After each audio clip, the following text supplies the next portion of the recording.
ఇది వ్రాయవలసి ఉన్నది అని అట్లాగే రాసింది. అదేంది మాయ. ఆహా అంటే ఇది వదిలిపెట్టొద్దని 7 సంవత్సరాలు సాధన చేసి ఆ విధంగా చేసి అమ్మ దగ్గరికి పోయి, అమ్మ ఇట్లా ఉంది ఇట్లా ఉందంటే, అది నాయన బ్రహ్మంగారి యొక్క శక్తి మొత్తం నింపిండు. ఆ కాలజ్ఞానం 4 వేదాల యొక్క సారం అంతా దాంట్లో ఉంది. ఇది మూలము. ఇది ప్రణవ వేదము అంటారు. దీన్నే సాంద్ర సింధు వేదము అంటారు. ఇది సాధ్యం కాదు, భగవంతుని యొక్క దయ వల్లనే ఇది సాధ్యమవుతుంది అని అమ్మగారు చెప్పారు.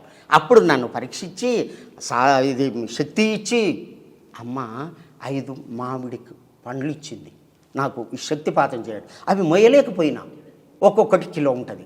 కానీ నేను తీసుకున్న తర్వాత ఒక్కొక్కటి 10 కిలోలు. వారి యొక్క ఇది ఒకసారి నాకు దర్శనమిచ్చారు కదా, కాళీమాతగా దర్శనమిచ్చారు. అదురుకొని పోయినమ్మ, భయంకరమైన రూపంతో అమ్మ చూడలేను అని చెప్పి భయంకరంగా పారిపోయినా. ఆ విధంగా శక్తివంతులైనటువంటి పరమాత్ముని యొక్క స్థితే కలికి రూపమై 1934లో జన్మించి భక్తులను ఉద్ధరణ చేసి రక్షించారు. ఇప్పుడు లింగంలో కూర్చున్నారు. ఎప్పుడు 43లో ముందు ఉండాలి కాబట్టి మీరు 43 ముందుకు వచ్చారు. మళ్ళీ తర్వాత ఇప్పుడు 12/8/2026కు మళ్ళీ వస్తుంది. ఏంటిది? అదే ముహూర్తం. ఏది అంటే కృతయుగ, కలియుగం పోయింది, కృతయుగం వచ్చిందని మళ్ళీ వస్తుంది. 2026కు వస్తుంది. అంటే ఇప్పుడు ఎందుకు ఇచ్చిండు? అప్పుడేమో స్త్రీ రూపంలో భగవంతుడు వచ్చిండు. ఆ విధంగా తల్లి ప్రేమను చూపెట్టిండు. భూమి మీద తన ప్రేమను చూపెట్టి ధర్మ సంస్థాపన కొరకు అహింసా పద్ధతిని బోధించు. అమ్మ చిన్న చిన్న మాటలతోటి ఎట్లా నాయన, అది ఎంత తప్పది. ఒక జీవినికి వస్తే మాంసహ అత్తి మాంసం. మాంసం అనే పదానికి అర్థమైంది మాం నన్ను, సహ అది, అత్తి తింటుంది. నీవు అది తింటే అది నిన్ను తింటుంది. అంటే నీ రూపం దానికి పోతుంది, దాని రూపం నీకు దోస్తుంటే నీకు పాపం వస్తుందని, పుణ్యం వస్తుందని అర్థం. శీర్షతే ఇది శరీర. శరీరం అని ఎందుకంటావు? ఎన్నాళ్ళున్నా కానీ ఈ శరీరం శిథిలం అయ్యేదిరా నాయన అని పెద్దలు పెట్టారు. దహ్యతే ఇది దేయ. అబ్బా ఎంత బాగుంది ఈ దేహం అని చెప్పి సబ్బులు పెడతాం, పౌడర్ పెడతాం, ఎన్నో చేస్తాము. అటువంటి శరీరాన్ని ఎందుకు ప్రేమిస్తావురా? అది ఎన్నాళ్ళు ఉన్నా కానీ కట్టెల్లా పడి కాలిపోయేదే. ఆత్మని ప్రేమించు, ఆత్మస్థితిని పొందు అని పెద్దలు పెట్టారు. అదే గ్రహించు నాయన. ఏమున్నది అది? తినకూడదు, పాపం, అది పాప వస్తువు. అది ఎప్పుడైతే అహింసా పద్ధతి బోధించిందో కోట్ల మంది అమ్మ దర్శనానికి ఒక్కసారి 10,000 మంది వచ్చేది. అప్పుడు నన్ను ఉపన్యాసం ఇవ్వమనేదమ్మ. అట్లా మా రాములు అని చెప్పేది. అంత ప్రేమగా చూస్తే నా తల్లి ఆ విధంగా చేసి, నేను ఎందుకు పనికిరాని, ఇది నా చదివెంత, నేనెంత, నా పాండిత్యం ఎంత, అటువంటి వాడిని తీసుకొని జ్ఞానం నేర్పి, యోగం నేర్పి, సాధన నేర్పి ఇంత తన పాదాల దగ్గర నిలుపుకొని ఆ విధంగా చేసినటువంటి తల్లిని ఆ కలికి రూపాన్ని వర్ణించడం సాధ్యం కాదు. శతకాలు రాశాను, చరిత్ర రాశాను, ఎన్నో రాశాను ఆ తల్లిని. ఆ విధంగా వచ్చినట్టు రూపమే కలికి అవతారం వీరధర్మజ మాత. మళ్ళీ ఇప్పుడు వస్తున్నటువంటి ఇది ఎవరు అంటే 2026కు ముందు పుట్టి ఉండాలి. ఇప్పుడు ఏమొస్తుంది? కృతయుగం, కలియుగం పోయి కృతయుగం వచ్చిందని అదే శ్లోకం వర్తిస్తుంది మళ్ళీ. అంటే అప్పుడేమో మొదటిసారి ఒక రూపం వచ్చారు, రెండోసారి ప్రక్షాళన చేయటానికి సమానమే అయినకుంటే సామభేద దండోపాయాలు. ముందుగా సామంతో నాయన వద్దురా అని చెప్పిండ్రు, భేదం చేసి చెప్పిండ్రు. ఇప్పుడు దండోపాయం కొట్టడమే. అందుకనే నష్టం జరుగుతుంది. 1901 వరకే కలియుగం 5,000 అయ్యింది. విక్రమార్కుని శకం వరకు 3,000 అయ్యింది. విక్రమార్కుని వరకే కొద్దిగా ధర్మం నిలిచింది.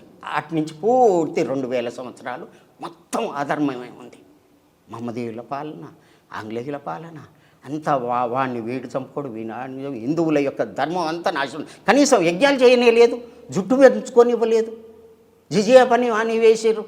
ఈ విధంగా ఉన్నటువంటి బ్రహ్మరాంబ దాంట్లో రాస్తాడు, ఆ తల్లికి కట్టినటువంటి బట్టలకు చెదలు పట్టింది పూజ లేక అని చెప్పి.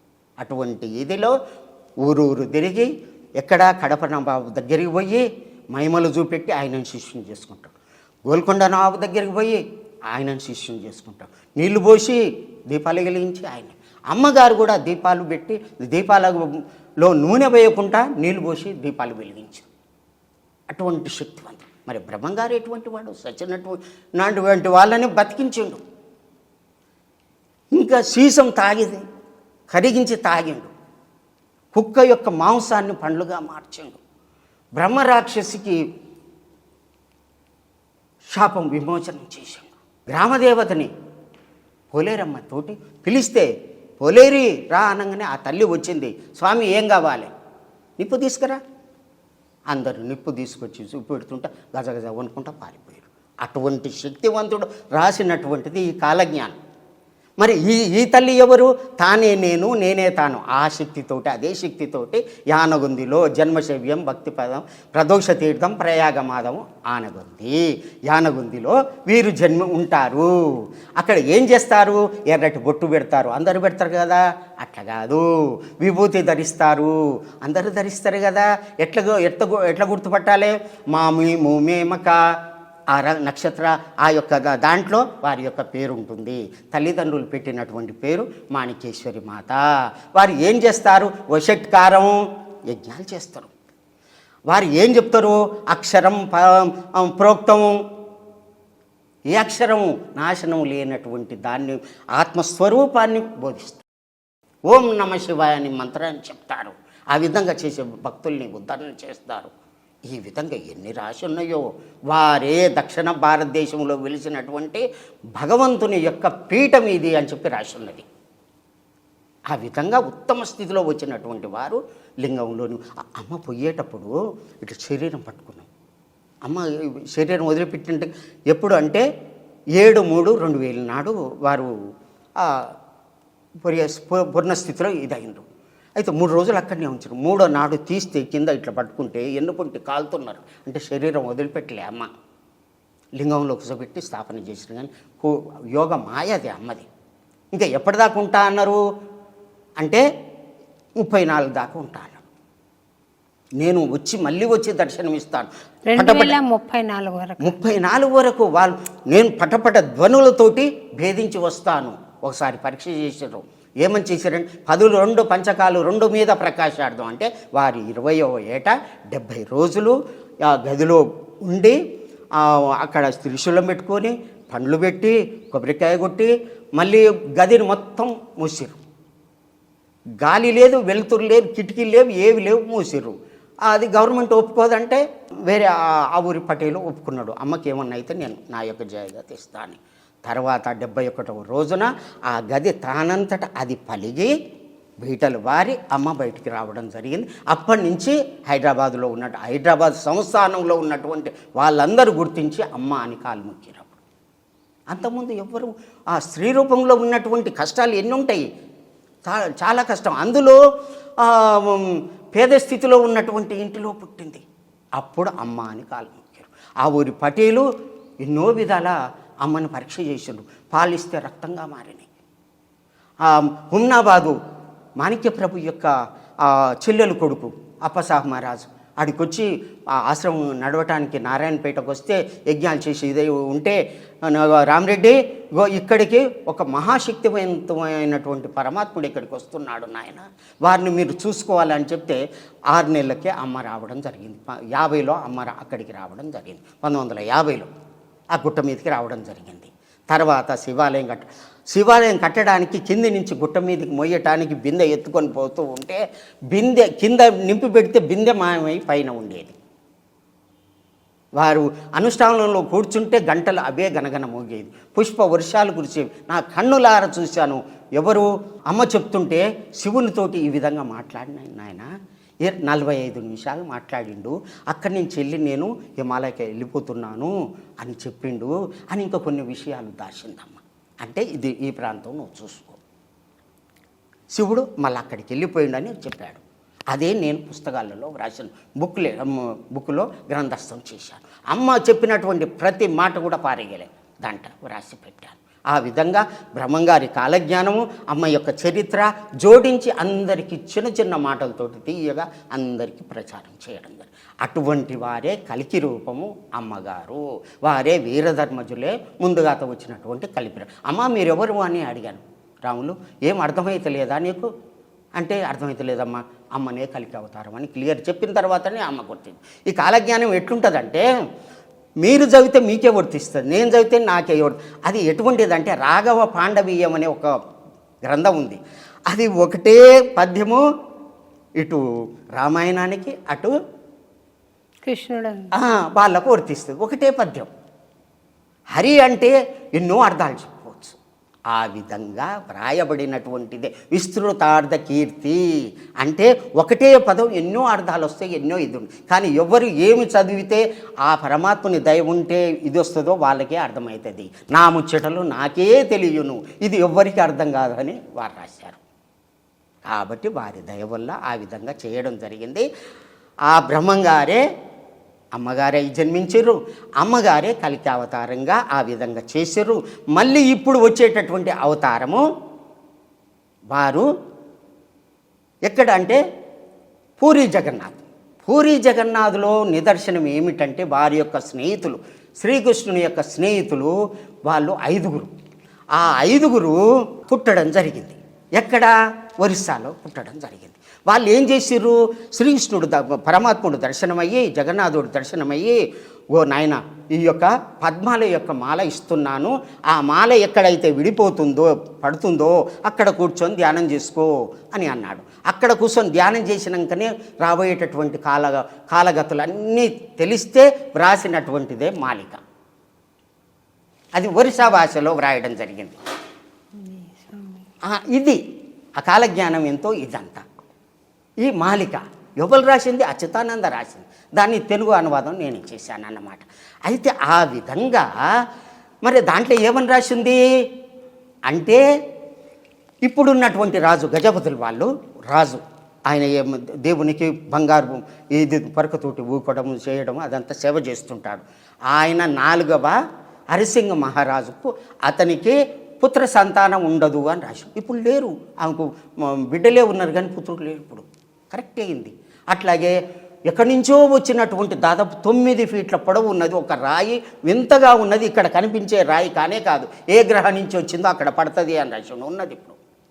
అట్లాగే ఇంకొకటి ఏం చెప్పిండంటే, కల్పవృక్షం యొక్క కొమ్మలు ఇరిగిపోతాయి, ఆ కల్పవృక్షం కిందనే కూర్చొని అచ్యుతానందుడు ఈ యొక్క భవిష్యమాలిక వ్రాయడం జరిగింది. ఆ కొమ్మలు ఇరుగుతాయి అన్నాడు, ఇరిగిపోయినాయి. అట్లాగే ఏంది, నా యొక్క రత్నాల మంటపం కాలిపోద్ది అన్నాడు, కాలిపోయింది, దొంగల పాలైపోయింది, ఇది అయిపోయింది. అది నా ఇప్పుడు పైన ఉన్నటువంటి జెండా కాలిపోతుంది, కాలిపోయింది. అట్లాగే తుఫానుకు వచ్చినటువంటి ఇది తాకిడికి ఆ చక్రం వంగిపోద్దంటే వంగిపోయింది. పూరిలో ఇదంతా జగన్నాథుడు ఆయనే కదా వచ్చింది. ఇప్పుడు ఆయనే స్వయంగా సాక్షాత్తుగా జగన్నాథుడే జన్మకొచ్చింది. అదే విషయం చెప్తున్నాను. అయితే ఎందుకు ఎట్లా గుర్తుపట్టాలనేది ఇప్పుడు చెప్తున్నాను. ఆ విధంగా రావడం జరిగింది. అయితే అక్కడ గద్దలు కూడా తిరగవు. అది వచ్చి గ్రద్ద వచ్చి ఆ స్తంభం మీద కూర్చోవడం జరిగింది. అంటే అది కూడా జరిగింది. అట్లాగే ప్రసాదము చాలా ఉన్నత స్థితి కలిగినటువంటి వారికి పెద్ద పదవి ఇస్తారు. ఏ పదవి అంటే పూజారి పదవి, ముఖ్య పూజారి పదవి. అక్కడ అంటే ఆయన వయసు ఉంటుంది, ఇది ఉంటుంది, ఎన్నో ఉంటాయి.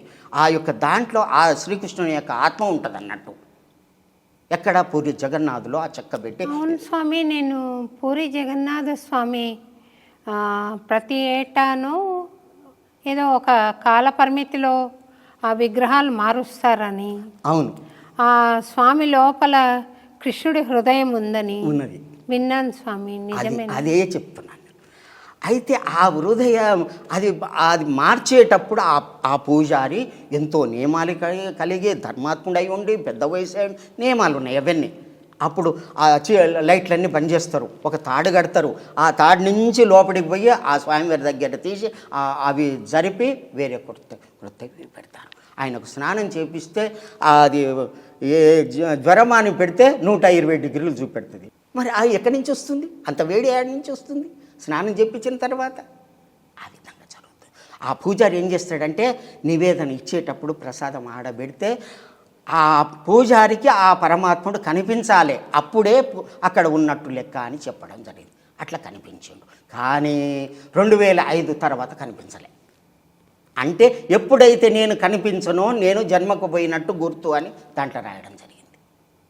ఇవన్నీ ఎందుకు చెప్తున్నాను అంటే నేను జన్మకి వెళ్ళిపోయాను, మానవ దుష్టుల్ని సంహారం చేయటాన్ని, సాధువుల్ని రక్షించటానికి, ధర్మాత్ముల్ని రక్షించడానికి జన్మకు వచ్చేసారా స్వామి? వచ్చేసారు. అదే చెప్తున్నాను, జన్మకు వచ్చారు. ఎప్పుడు 2005లో అని చెప్పి దాంట్లో రాయబడి ఉంది. వారు ఎక్కడ పుట్టారు అంటే సంభూత శంబల, అక్కడనే శంబలలో పుడతాడన్నాడు కదా, ఇక్కడ సంభూత అంటే పుట్టినటువంటి జాగ చూపెట్టాడు. వారు ఎట్లా ఉంటారు ఏం కథ అంటే భాగవతంలో ఎట్లా చెప్పాడంటే వారి యొక్క శరీరం దివ్యంగా వెలిగిపోతుంటుంది. నిజంగా వారి యొక్క కళ్ళు ఎట్లున్నాయంటే చూడాలనుకుంటే ఇంకా చూడాలనిపిస్తుంది. చూసారా స్వామి? నేను స్వయంగా దగ్గర కూర్చొని మంచిగా నవ్వుకుంటూ మాట్లాడేది, నేను కోరికలు కోరాను అవన్నీ నేను చెప్తాను. అదే అయితే స్వామి నాకేమో వద్దు, నాకు మనసు ఎటు చలనం కావద్దు. మొదటి కోరిక మనసు ఎటు చలనం కావద్దు, మీ పాదాల దగ్గర ఉండాలి, ధ్యాన స్థితిలో ఉండాలి, సమాధి స్థితిని నేను చేరుకోవాలి, అంతకంటే ఏమొద్దు అంటే తుమారా మన్ కైసా హై వైసీ హోగా అన్నాడు. అంతే, ఇంతే. మళ్ళా లాస్ట్ ఒకటి కోరిక కోరాను పోయిన సంవత్సరం. ఏమని స్వామి, పోయినసారే నాకు మిస్ అయిపోయిన పరబ్రహ్మలో లయం అయ్యేది, కైలాసం వరకు పోయాను, వారి దయ వల్ల పరబ్రహ్మ లోకం ఒకటి ఉన్నది, నేను చూశాను నా కన్నులతో. కైలాసం నుంచి చూస్తే మనకు ఇక్కడ అగ్నిగోళంలాగా మండుతున్నటువంటి ఇది సూర్యబింబం కనిపిస్తుంది. సూర్యుడు ఆయన తిరుగుతుంటే ఆయన తిరగడు. అంత ఎత్తున 10 గంటలకు చూస్తే ఎంత ఉంటుందో అంత బింబం ఉన్నది. అక్కడి నుంచి అందరూ దాంట్లోకి వెళ్ళిపోతున్నారు, నన్ను పోనిస్తలేరు. అప్పుడు ఇంకా టైం కాలేదు ఏమో అని వారిని ప్రార్థన చేస్తే కాదు అని చెప్పి అక్కడ ఒక కాలజ్ఞాన పాతర ఉన్నది. ఎక్కడ? కైలాసంలో. దాని నుంచి ఒక పుస్తకం ఇచ్చాడు. దాని మీద ఏమని ఉందంటే భూపీఠము అని పేరున్నది. అది నా చేతికి ఇచ్చారు, ఎందుకో నాకు అర్థం కాలేదు. తర్వాత అమ్మగారు స్నానం చేసేటటువంటి కొలను ఉత్తరం వైపు ఉన్నది కైలాసంలో. నా కన్నులారా చూశాను. అదంతా కూడా కన్నులలో ఒకటే చెట్టు ఉన్నది. ఆ కొలను ఆ తల్లి ఆ పరిమళమైనటువంటి చాలా పరిమళమైనటువంటి నీరది. ఇంతవరకు నాకు జ్ఞాపకం ఉన్నది. కాబట్టి తండ్రి ఈసారి నాకు చివరి దశ కావాలి అని ఆశీర్వదించాను. తదాస్తు. ఇది నేను కోరుకున్నటువంటి, ఇప్పుడు ఈ కల్కి భగవాన్ కోరుకున్నటువంటిది. ఇక ఒకనాడు ఏమేమి జరిగిందంటే నూడిల్స్ అంటే చాలా ఇష్టం అని చెప్పాను కదా, ఆ నూడిల్స్ తెప్పించాడు. సగం తిన్నాడు, నాకు ఇచ్చాడు, నేను తిన్నాను. నాకు ఆకలి అయితే లేదు. అట్లనే ఒక్కొక్కరికి ఎన్నో అనుభవాలు. ఇది ఈ కల్కి అవతారం, ఈ కల్కి అవతారమే మొన్ననే చెప్తున్నా కదా. అయితే అంతకుముందు నేను మాహుతారు బాబుని నేను దర్శించుకున్నా అని చెప్పాను కదా. మాహుతారు బాబుని, రాధామాతను, ఇక్కడ శ్రీశైలంలో బ్రహ్మరాంబని దర్శనం చేసుకుని వారు స్వయంగా చూశాను, నా కళ్ళతోటి చూశాను. మాహుతారు బాబాని చూసారా? చూశాను. అయితే నేను ఇక్కడ ఒక 40 రోజులు అనుష్ఠానంలో కూర్చున్నాను. ఆ అనుష్ఠానంలో ఏమన్నారంటే బద్రీనాథ్ రమ్మన్నారు.